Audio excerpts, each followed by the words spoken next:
अस्सलाम वालेकुम।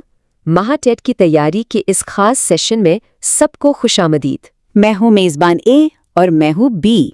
आज हम माहौलियाती मुताला यानी ईवीएस के एक बहुत ही अहम मौजू को समझने वाले हैं, अशिया और तवानाई यानी मैटर एंड एनर्जी। तो चलें इसे बिल्कुल आसान बनाते हैं।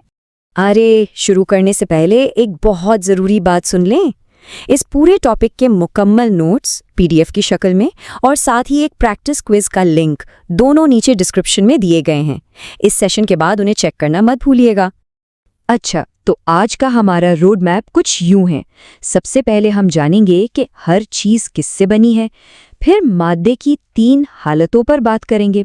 इसके बाद तवानाई और उसकी किस्मों को समझेंगे और फिर MHAT टेट के कुछ प्रैक्टिस सवालात हल करेंगे और आखिर में आपके लिए एक एक्शन प्लान भी है। तो आइए सबसे पहले और सबसे बुनियादी सवाल से ही शुरू करते हैं कि आखिर हमारे इर्द गिर्द की ये तमाम चीज़ें किस शय से बनी हैं। ज़रा स्क्रीन पर इन तस्वीर को देखें। एक तरफ लकड़ी को आरी से काटा जा रहा है और दूसरी तरफ चौक को पीसा जा रहा है। ये दोनों काम बज़ाहिर तो बहुत अलग है, लेकिन सोचिए इनमें एक चीज़ क्या मुश्तरक हो सकती है। तो वो मुश्तरक चीज़ है ज़र्रात यानी पार्टिकल्स। ये वो इतने छोटे अज्जा होते हैं जिनसे दुनिया की हर चीज़ बनी है। जब हम लकड़ी काटते हैं तो उससे जो बुरादा निकलता है या चाक को पीसने पर जो पाउडर बनता है, वो दरअसल वही छोटे छोटे ज़र्रात हैं जिनसे वो पूरी चीज़ बनी थी। और इन ज़र्रात के होने के सबूत तो हमारे चारों तरफ हैं। सोचें ज़रा, ठोस चौक से पाउडर का बन जाना, लकड़ी के टुकड़े से बुरादा निकलना या अनाज पीसकर आटा बनाना, ये सब क्या दिखा रहा है? यही कि ये चीज़ें छोटे ज़रात से बनी हैं। यहाँ तक कि जब किचन में कुछ मज़ेदार पक रहा हो तो उसकी खुशबू जो पूरे घर में फैल जाती है, वो भी खुशबू के ज़रात ही हैं जो हवा में सफ़र करते हैं। और नेफ्थलीन की गोलियों का वक्त के साथ गायब हो जाना भी इसी की एक मिसाल है। चलें, अब एक सवाल आप सबके लिए। अगर नेफ्थलीन की गोलियां, जिन्हें हम अक्सर कपड़ों में रखते हैं, वो भी ज़र्रात से बनी हैं, तो फिर वो कुछ दिनों में खुद ब खुद छोटी क्यों हो जाती हैं? अपना जवाब नीचे कमेंट्स में ज़रूर लिखिएगा। देखते हैं कौन सही जवाब देता है। ठीक है, तो अब हम ये तो जान गए कि हर चीज़ ज़र्रात से बनी है। तो आइए अब अपने अगले हिस्से की तरफ बढ़ते हैं, क्योंकि इन्हीं ज़र्रात की तरतीब से मादे की मुख्तलिफ हालतें बनती हैं। बिल्कुल, और इसको समझने की सबसे बेहतरीन मिसाल क्या है? जी हाँ, पानी। पानी हमें 3 अलग अलग हालतों में नजर आता है। ठोस यानी बर्फ, माया यानी पीने वाला पानी और गैस यानी भाप। यही मादे की 3 बुनियादी हालतें हैं, सॉलिड, लिक्विड और गैस। और उन तीनों हालतों में जो असल फ़र्क है वो उनके ज़र्रात की तरतीब का है। इस टेबल को गौर से देखें। ठोस यानी सॉलिड में ज़र्रात एक दूसरे से मजबूती से जुड़े होते हैं, इसीलिए उसकी शक्ल और हजम दोनों ही मखसूस होते हैं। माए यानी लिक्विड में ज़र्रात थोड़े फासले पर होते हैं और हरकत कर सकते हैं, इसीलिए हुजम तो वही रहता है, लेकिन शक्ल बर्तन के हिसाब से बदल जाती है। और गैस में तो ज़र्रात बहुत ही दूर और आज़ाद होते हैं, इसलिए ना उसकी कोई मखसूस शक्ल होती है और ना ही हुजम। अच्छा, तो मतलब ये हुआ कि सारा खेल ज़र्रात के बीच की दूरी और उनकी हरकत की आज़ादी का है। बिल्कुल, आपने बिल्कुल सही नुक्ता पकड़ा है। ज़र्रात जितने करीब और मुनज़्ज़म होंगे, मादा उतना ही ठोस होता जाएगा। अच्छा, यहाँ एक छोटी सी बात याद दिलाते चलें। अगर ईवीएस के बाकी अबवाब की भी इसी तरह तैयारी करनी है तो हमारी मुकम्मल महाटेट प्लेलिस्ट ज़रूर देखें। उसका लिंक भी नीचे डिस्क्रिप्शन में मिल जाएगा। ज़बरदस्त, तो मादा तो हो गया। अब चलते हैं एक और बहुत ही अहम टॉपिक की तरफ जो इम्तिहान में अक्सर पूछा जाता है, तवानाई यानी एनर्जी। तो आखिर ये तवानाई यानी एनर्जी है क्या? बहुत ही आसान लफ्ज़ों में कहें तो तवानाई काम करने की सलाहियत को कहते हैं। दुनिया में कोई भी हरकत हो या कोई भी तब्दीली, उसके लिए तवानाई की ज़रूरत पड़ती ही पड़ती है। जैसे इस तस्वीर को देखें, यह लड़की दौड़ रही है। अब क्योंकि वो हरकत में है तो इसका मतलब है कि इसके अंदर एक खास किस्म की तवानाई है। हरकत की इसी तवानाई को हम हर की तवानाई या किनेटिक एनर्जी कहते हैं। और हाँ, तवानाई की एक नहीं बल्कि कई किस्में हैं जो हमारी जिंदगी का हिस्सा हैं। जैसे हर की तवानाई जो दौड़ने वाले इंसान और चलती हुई हवा दोनों में होती है।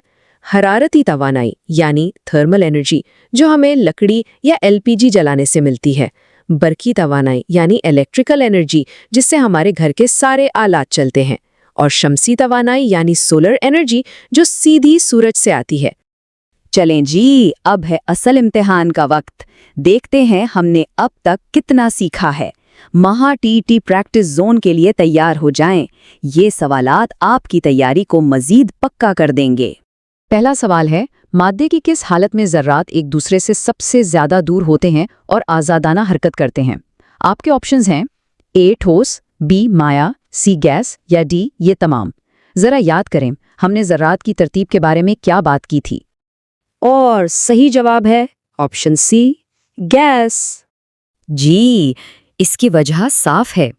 ٹھوس میں ذرات بالکل جڑے ہوتے ہیں، مائع میں وہ ایک دوسرے پر سے پھسل سکتے ہیں، لیکن گیس وہ واحد حالت ہے جس میں ذرات بہت دور دور ہوتے ہیں اور انہیں حرکت کی پوری آزادی ہوتی ہے۔ اسی لیے تو گیس کسی بھی برتن کو پورا بھر دیتی ہے۔ ٹھیک ہے، سوال نمبر 2، ایک چلتی ہوئی بادبانی کشتی کس چیز کی حرکی توانائی کا استعمال کرتی ہے؟ آپشنز ہیں اے پانی کی، بی ہوا کی، سی سورج کی یا ڈی بادبان کی۔ اور اس کا صحیح جواب ہے بی ہوا کی، یعنی the wind۔ بالکل، یاد رکھیں ہوا کیا ہے؟ چلتی ہوئی ہوا۔ اور ہم نے سیکھا ہے کہ ہر چلتی ہوئی چیز میں حرکی توانائی یعنی کینیٹک انرجی ہوتی ہے۔